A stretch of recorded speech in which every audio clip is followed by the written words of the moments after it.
आप पूर्व जन्म के पुण्यकर्मी प्राणी हो, उनको मनुष्य जीवन मिला है, तो वो आज भी भक्ति की कसक आप में विद्यमान है, आप भटक रहे हो। और कुछ ऐसे व्यक्ति हैं एक ही घर में, एक तो इस ज्ञान को सुनते ही भाग लेता है और दूसरे को समझाने की चेष्टा करते हैं तो भी वो नहीं मानते हैं, विरोध करते हैं।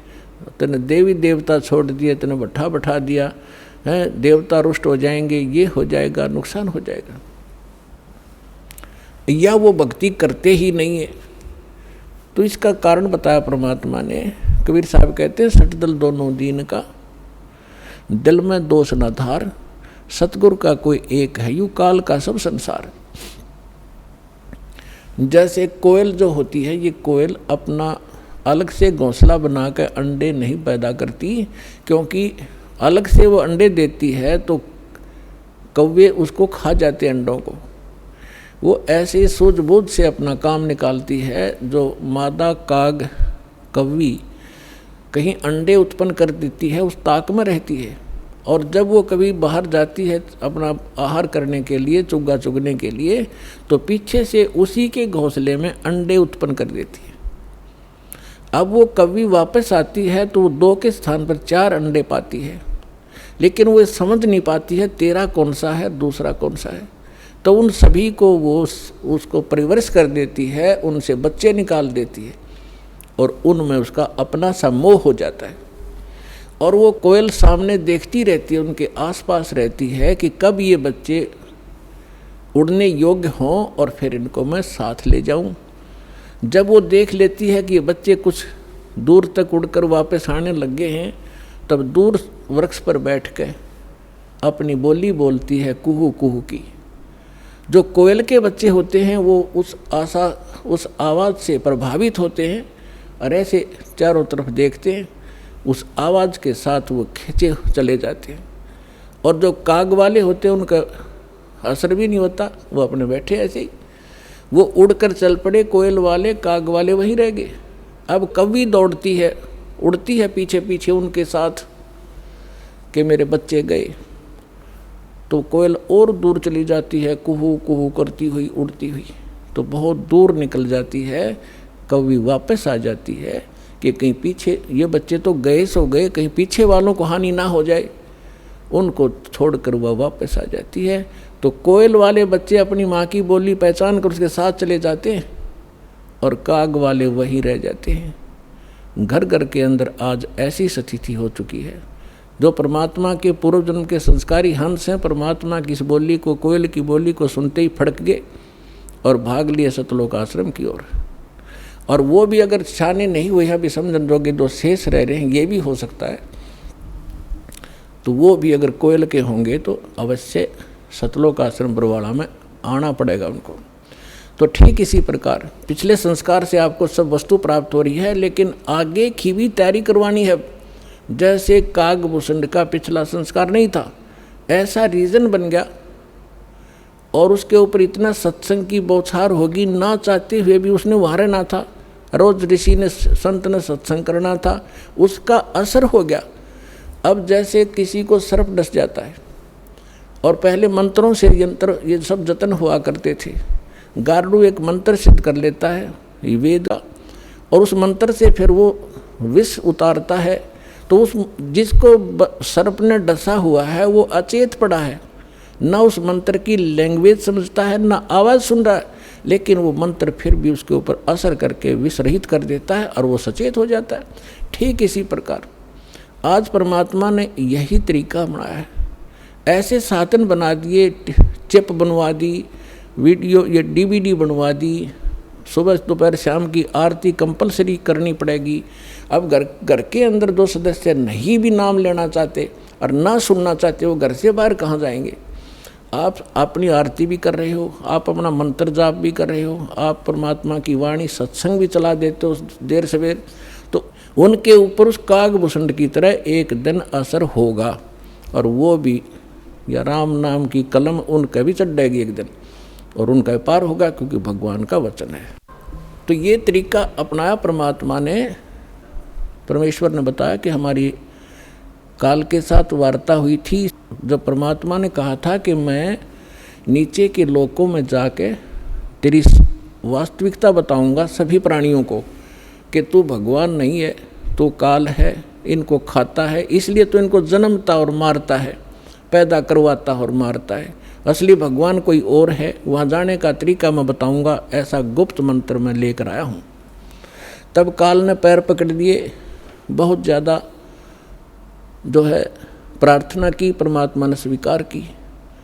इसने कहा कि भगवान 3 युगों में जीव ना ले जाना, कम ले जाना थोड़े थोड़े, और चौथे युग में कलयुग में कितने ही जीव ले जाना, इतनी दया मेरे पर कर दो।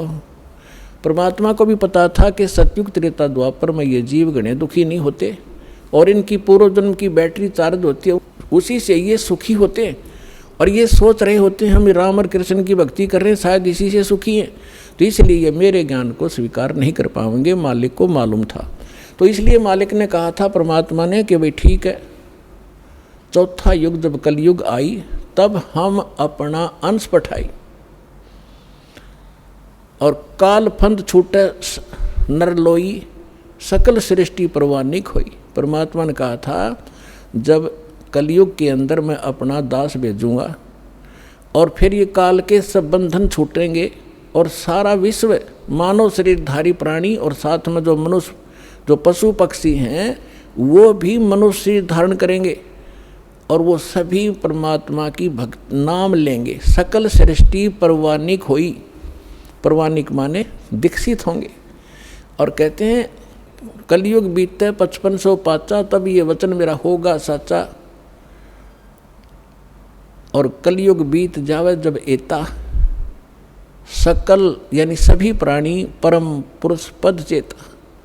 600 वर्ष पहले मालिक की वाणी में लिखा हुआ है, कबीर वाणी में, सच्चिदानंद घन ब्रह्म की वाणी में, यानी सूक्ष्म वेद में, उस तत्व ज्ञान में लिखा है। परमात्मा ने बोला था, धर्मदास जी लिखा था, उसमें कहा है कि जब चौथा युग जब कलयुग आई तब हम अपना अंश पठाई और काल फंद छूटे नरलोई, नर नारी सभी का काल का फंद छूटेगा। तो इसने जकड़ रखा है, मूर्ख बना रखा है, बस इतना ही सीमित कर दिया, ये तेरा बेटा है या तेरी बेटी है, ये तेरी कार या तेरी कोठी है, 1 मिनट में मृत्यु हो जा, छोड़ बेटा, अब ये सब मेरी है, तू गधा बन। तो यह भूल या हमारे साथ इसने धोखा कर रखा था। इस ज्ञान से अब हमें खूब समझ में आएगा और हमारे बच्चे भी सुरक्षित रहेंगे, हम भक्ति करेंगे। परमात्मा की शरण में आने से हमारे प्रारब्ध के जो पाप आने हैं, मृत्यु होनी, अकाल मृत्यु या कोई अन्य अंग भंग होना है, वो नहीं होगा ही। अगर आप नियमित रहोगे, सच्चा विश्वास के साथ ही सद्भक्ति करोगे, तो वो दुख टलेंगे। आपके बच्चे आखिर तक आपके साथ रहेंगे जब तक, और वो भी मुक्त होंगे और आप भी होंगे, यदि सारे भक्ति पर लग जाओगे। तो परमात्मा ने कहा था कि सकल सृष्टि परवानिक होई, काल फंद छूटे नरलोई। काल का जो बंधन है, कर्मों से बांध रखा इसने, और ये सब छूटेगा और सारी सृष्टि उपदेशी होगी। कलयुग बीतते 5500 पाचा। धर्मदास जी से कहा था कि कलयुग बीतते 5500 पाचा, तब ये वचन मेरा होगा साचा। आज से 600 वर्ष पहले मालिक ने ये कहा था कि पूरा विश्व मेरी भक्ति करा करेगा कबीर की, और सभी उस सतलोक के परम परमेश्वर के उस परम पद के जानकार होंगे, सबको ज्ञान हो जाएगा उस परम पुरुष के उस पद का, जो गीता अध्याय नंबर 18 के श्लोक नंबर 62 में कहा कि अर्जुन तू सर्वभाव से उस परमेश्वर की शरण में जा, उसकी कृपा से ही तू परम शांति को और सनातन यानी शाश्वत स्थान को प्राप्त होगा।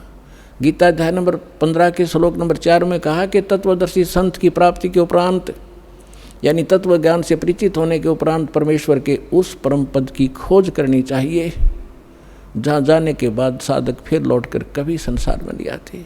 और जिस परमेश्वर ने सब ब्रह्मांडों की रचना की है, अपने विषय में गीता ज्ञानदाता कहता दूसरे अध्याय के 12वें श्लोक में, चौथे अध्याय के 5 और 9 श्लोक में, 10वें अध्याय के दूसरे श्लोक में कि अर्जुन तेरे और मेरे बहुत जन्म हो चुके हैं, आगे भी होंगे और पहले भी हम जन्मते रहे हैं। इसलिए वो कहता अर्जुन तू सर्वभाव से उस परमेश्वर की शरण में जा, जिसकी कृपा से तू परम शांति को और परमात्मा सनातन परम धाम को प्राप्त होगा। तो यहाँ बता रहे हैं परमेश्वर कि कलयुग बीत जावे जब एता 5500 वर्ष 5 वर्ष, और तब सकल प्राणी उस परम पुरुष के परम पद चेता, उस परमेश्वर के उस परम पद के सभी जानकार हो जाएंगे। कोई सतलोक है, सचखंड है, जहाँ हम रहते थे वहाँ जाना है, तो जहाँ आशा ताबासा हुई, मन कर्म वचन सुमरियो सोई। तो जो प्रसंग चल रहा है हम उसी पर आते हैं। अब आपके जो पूर्व जन्म के संस्कार हैं, उस कारण से आप भक्ति की चाह आप लिए हुए हो। दुर्भाग्य आपका कि उन नकली संतों के पास पहुंच गए।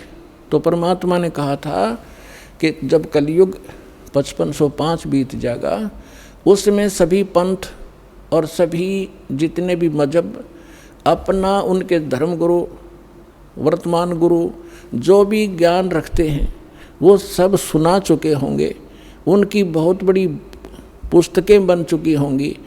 उसके बाद मेरा दास जाएगा और उन्हीं सद्ग्रंथों को, जिन सद्ग्रंथों पर प्रत्येक मानव आधारित है, जो भी जिस मजहब धर्म से संबंध रखता है, उन्हीं से यथार्थ ज्ञान उनके रूबरू करेगा। उसके लिए परमात्मा ने सबसे पहले आपको ये इंस्ट्रूमेंट बनवाए, प्रोजेक्टर बनवाए, टीवी चैनल बनवाए।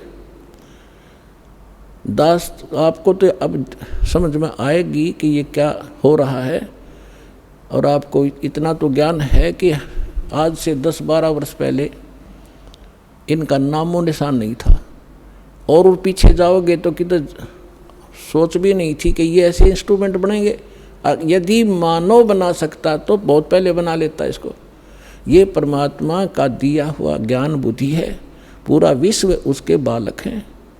कहीं से भी इसने किसी क्षेत्र से, पृथ्वी के किसी कोने से भी इंस्ट्रूमेंट किसी भी अपने बच्चे से बनवाया, ये गॉड गिवन माइंड है।